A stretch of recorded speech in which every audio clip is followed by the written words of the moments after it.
سلام، نام من ربکا است. من مسیحی هستم و دوست دارم که همه بدونن عیسی مسیح کیه. عیسی مسیح نجات دهنده خداست. ببخشید، نجات دهنده دنیاست. و در انجیل یوحنا راجع به عیسی مسیح یاد میگیریم. امروز فصل 6 انجیل یوحنا با هم میخوانیم. یوحنا کیه؟ یوحنا یک شاگرد عیسی مسیح بود. خیلی با عیسی مسیح شاگردان نزدیک بود. او خیلی عیسی مسیح میشناخت و بعد از مرگ و احیای عیسی مسیح یوحنا این نوشت راجع به زندگی عیسی مسیح و چیزهایی که عیسی مسیح راجع به خودش میگفت. و امروز در فصل 6 خیلی چیزی مهمه که یاد میگیریم راجع به عیسی مسیح. عیسی مسیح گفت من نان حیات هستم. خب پس معنیش چی بود؟ امروز اینو درک میکنیم. یوحنا باب 6. پس از آن عیسی به آن طرفی بحر جلیل یا بحر تبریه رهسپار شد و مردم بسیاری از عقیب او روانه شدند، زیرا آن معجزاتی را که به بیماران نشان میداد میدیدند. عیسی به کوه برآمده با شاگردان خود در آنجا نشست. عید فسح یهودیان نزدیک بود. عیسی چشم انداخته دید که مردم بسیار نزد او می آیند و به فیلیپوس گفت از کجا نان بخریم که اینها بخورند؟ لیکن این را برای آزمایش به وی گفت، زیرا خود می دانست چی باید کرد. فیلیپوس در جواب او گفت 200 دینار برای آنها کفایت نمی کند تا که هر یکی اندکی نان بخورند. یکی از شاگردانش اندریاس برادر شیمعون پتروس با او گفت در اینجا پسری هست که 5 نان جو و 2 ماهی دارد، لیکن برای این قدر آدم چی می شود؟ عیسی گفت مردم را شنانید. در آنجا سبزه بسیار بود و مردم که قریب 5000 مرد بودند نشستند. عیسی نانها را گرفته برکت داد و پاره کرده به شاگردان داد و شاگردان به نشستگان دادند و همچنین از ماهی ها نیز به قدری که خواستند. و چون سیر شدند عیسی به شاگردان گفت پاره های باقی مانده را جمع کنید تا که چیزی تلف نشود. و جمع کرده از پاره های 5 نان جو که از خورندگان زیادتی مانده بود 12 سبد را پر کردند. وقتی که مردم این معجزه را که عیسی نشان داد دیدند گفتند این حقیقتا آن پیغمبر است که باید به جهان بیاید. لیکن عیسی چون دریافت که میخواهند آمده او را به زوری برند و پادشاه کنند، باز تنها به کوه برآمد. شامگاهان شاگردانش به لب بحر فرآمدند و به قایق سوار شده به آن طرفی بحر سوی کفرنهم روانه شدند و هوا تاریک شد و عیسی نزد آنها نآمده بود و باد شدیدی وزیده بحر به تلاطم آمد. وقتی که به دوری تقریباً 25 یا 30 استادیه قایق رانده بودند، عیسی را دیدند که بر بحر قدم زده به قایق نزدیک می آید و هراسان شدند. لیکن او به آنها گفت این منم، نترسید. آنها می‌خواستند او را به قایق درآورند. همان دم قایق به ساحلی که سوی آن روانه بودند رسید. فردای آن مردمی که در آن طرف بحر ایستاده بودند دیدند که در آنجا هیچ قایقی نبود جز آن که شاگردان او داخل آن شده بودند و عیسی با شاگردان خود به آن ندرآمده بود، بلکه شاگردانش تنها رفته بودند. لیکن قایق‌های دیگری از تبریه نزدیک همان جایی که پس از برکت دادن خداوند نان خورده بودند رسیدند. و چون مردم دیدند که عیسی و شاگردانش در آنجا نیستند، آنها نیز به قایق‌ها سوار شده به جستجوی عیسی به کفرنهم آمدند و او را در آن طرف بحر یافته به او گفتند: ای استاد، کی به اینجا آمدی؟ عیسی در جواب آنها گفت: براستی براستی به شما میگویم، مرا نه به سبب معجزاتی که دیدید بلکه به آن سبب جستجو میکنید که نان خورده سیر شدید، نه از برای غذای فانی بلکه برای غذای سعی و کوشش کنید که تا حیات جاودانی باقی میماند. و پسر آدم آن را به شما خواهد داد، زیرا که خدای پدر بر او مهر زده است. به او گفتند: چی باید کنیم که اعمال پسندیده خدا را به جا آورده باشیم؟ عیسی در جواب آنها گفت: عمل پسندیده خدا این است که به آن کسی که او فرستاد ایمان آورید. به او گفتند: پس چه علامتی تو نشان میدهی تا که دیده به تو ایمان آوریم؟ چی کار میکنی؟ پدران ما در بیابان من خوردند، چنان که نوشته شده است: از آسمان با آنها نان عطا کرد تا بخورند. عیسی به آنها گفت: براستی براستی به شما میگویم، موسی نان را به شما از آسمان نداده است، بلکه پدر من نان حقیقی را به شما از آسمان میدهد. زیرا نان خدا آن کسی است که از آسمان نازل شده و جهان حیات میبخشد. خیلی خوب.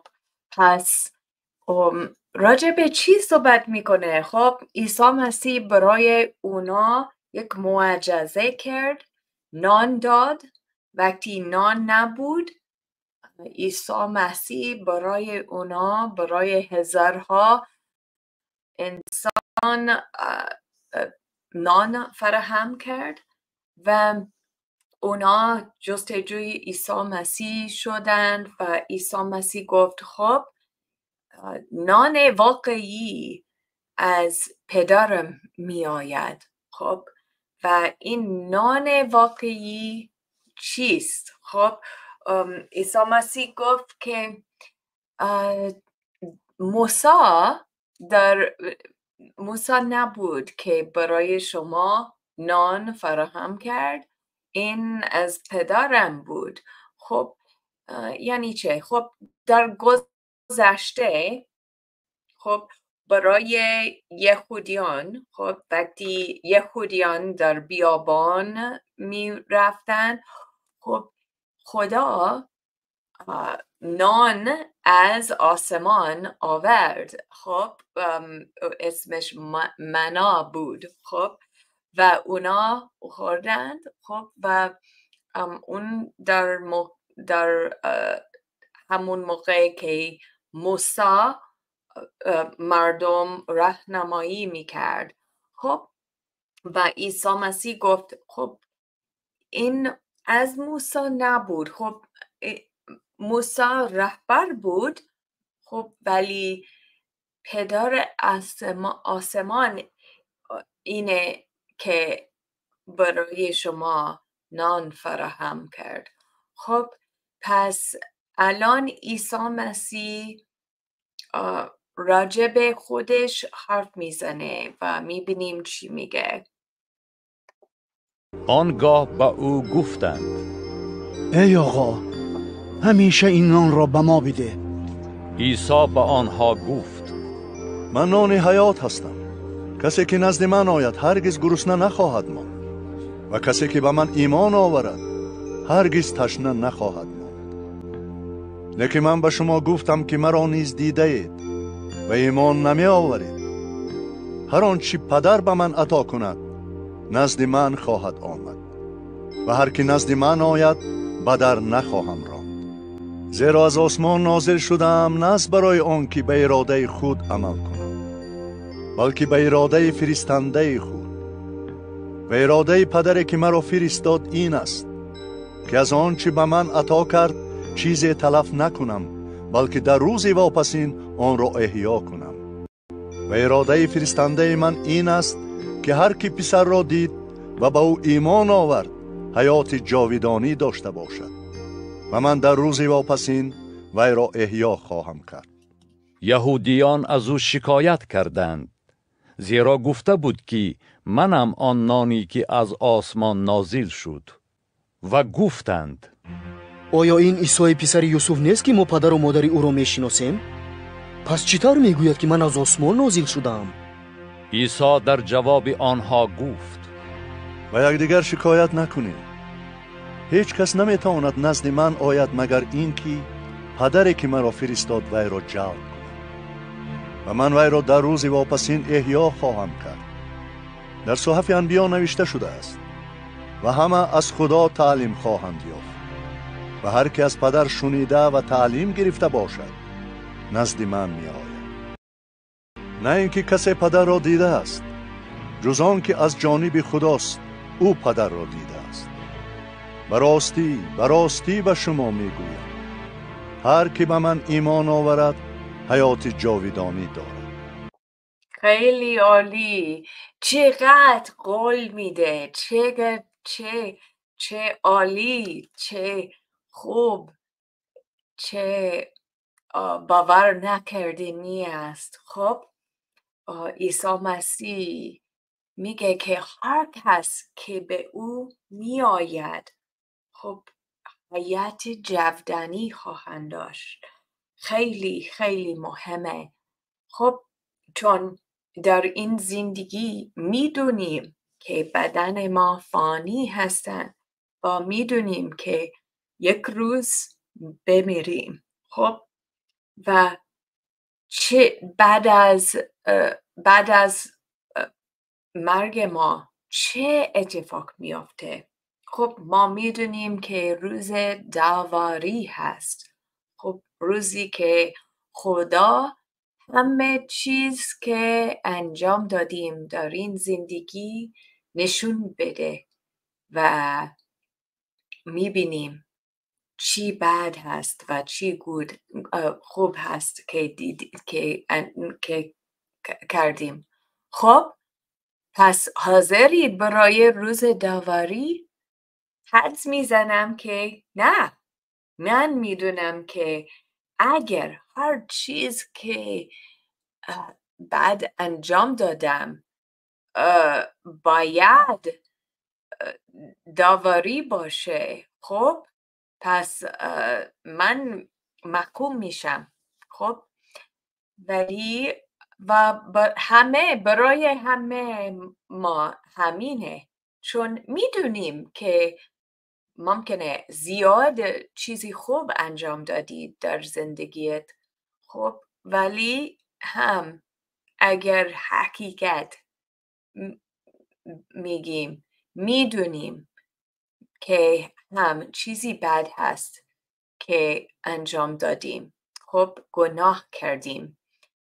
خب ولی چیزی خیلی فوق‌العاده است که عیسی مسیح برای ما انجام داده. عیسی مسیح روی صلیب محکوم شد. عیسی مسیح گناه ما توی بدن خودش آورد. خب عیسی مسیح مرد و احیا شد. خب و این خیلی فکر عجیب است. میدونم خیلی فکر عجیب است که مرد روی صلیب برای همه از گناه ما مرد، ولی این برنامه نجات خدا بود که عیسی مسیح ما را نجات فراهم بکنه. خب پس عیسی مسیح برای ما مرد، احیا شد و الان قول میده که هر کس که به او میاد خب مثل او احیا میکنند. بعد از مرگ احیا میکنی و خب چیزی بهتر از این است که گناهتون پاک شده به وسیله عیسی مسیح. گناهتون پاک شده. عیسی مسیح اینجا میگه هر کس که به او ایمان بیاره زندگی جاودانی خواهند داشت. خب پس نمیگه که اگر گناه نکردید. خب اتفاقاً میگه که گناه کردید. خب چیزی که عیسی برای ما انجام داده اینه که گناه ما پاک شده. ما بخشیدن از خدا میگیریم چون عیسی مسیح نجات دهنده ماست.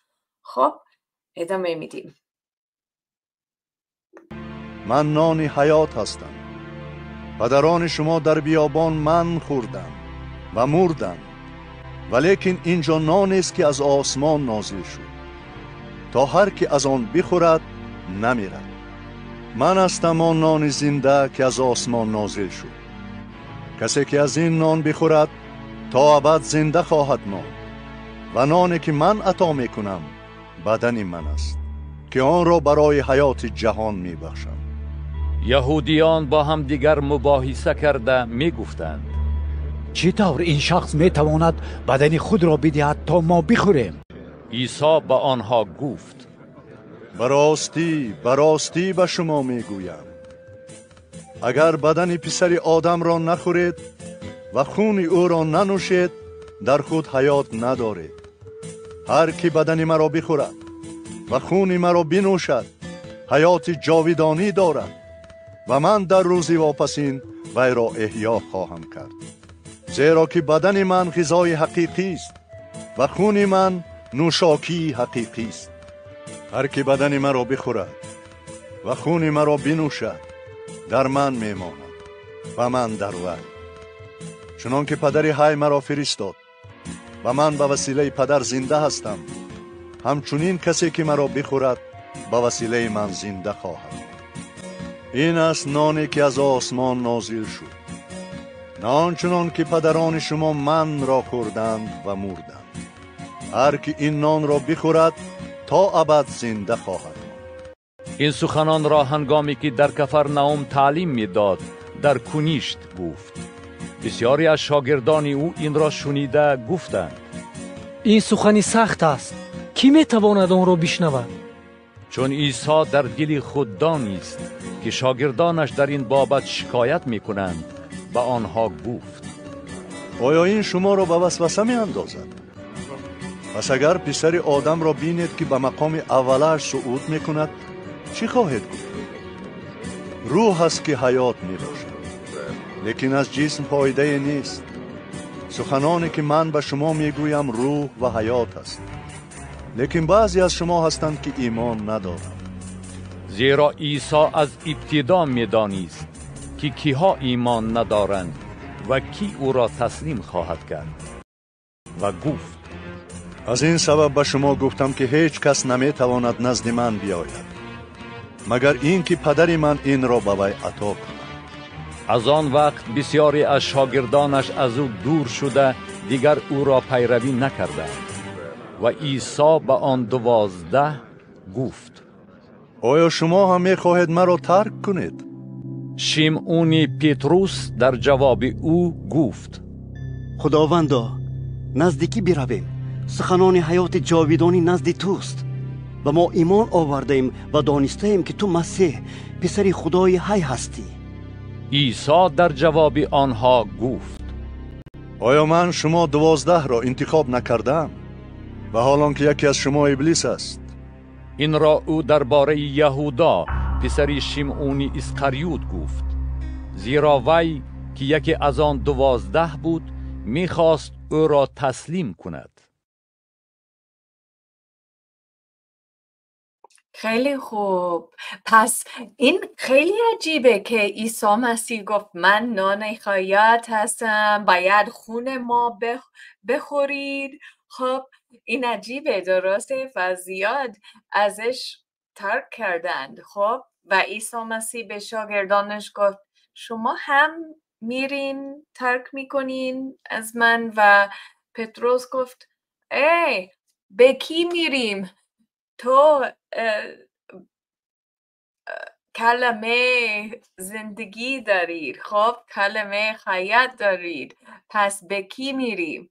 خب پس این چیزها که عیسی مسیح راجع به خودش ادعا میکرد، خب نشون میده که عیسی مسیح نه تنها پیامبره، نه تنها انسانه، ولی چیزی بیشتر از انسانه، چون او از آسمان آمد. او خود خدا است و این خیلی میدونم که خیلی خیلی عجیبه برای مردم بفهمند، چون خب چطور ممکن است که خدا انسان تبدیل بشه؟ خب ولی این همون خدا که همه چیز آفرید، اینطور چیزی غیر ممکن نیست برایش.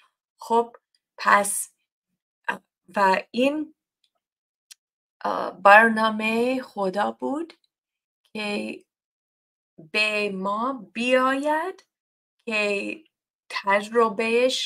تجربه انسانی داشته باشه و او آمد، خدا به انسان تبدیل شد و نزد ما آمد و ما او را دیدیم و او به ما گفت من نان حیات هستم. یعنی که او چیزی است که ما را راضی کنه. خب نان برای ما چی میکنه؟ خب غذا که میخوریم ما را راضی کنیم، بعد از میخوریم راضی شدیم و تمام بدن ما پر از حیات، پر از انرژی باشه بعد از غذا بخوریم. و عیسی مسیح اینطوریه، میگه که او نان حیات ما هست که ما را راضی بکنه، که ما را وقتی از او میخوریم، خب ما تمام زندگی ما پر از چیزی خوب باشه، پر از شاد، پر از آرام، پر از عشق و ما با خدا اتحاد میشیم. خب